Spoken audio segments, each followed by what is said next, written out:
या व्हिडिओमध्ये जे दिसते ना त्याच्याबद्दल आज मी काहीच सांगणार नाही आहे तुम्हाला. आज मी वेगळं काहीतरी सांगणार आहे. आपण ना लेडीज असो जेंट्स असो माणसं आपल्या रुटीनमध्ये म्हणा किंवा आपल्या डेली लाईफमध्ये किंवा आपल्याला काही गोष्टी करायच्या त्या प्लॅनिंग्समध्ये एवढे बिझी असतो ना की आपण आपल्या बॉडीकडे अजिबात लक्ष देत नाही, म्हणजे हेल्थकडे अजिबात लक्ष देत नाही. आपली ना बॉडी वेळोवेळी आपल्याला सांगत असते की काय होतंय, कसं झालं पाहिजे, काय झालं पाहिजे, पण आपण खूप त्या गोष्टींकडे इग्नोर करतो कारण आपलं डेली लाईफ डिस्टर्ब होऊ नये म्हणून.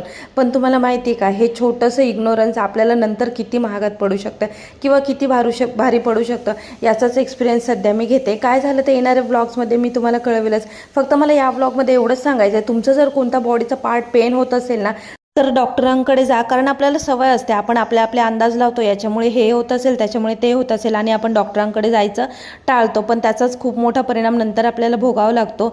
तर होप्स व्हिडिओ तुम्हाला हेल्पफुल होईल आणि व्हिडिओ आवडला असेल तर please do like share subscribe stay tune. Bye.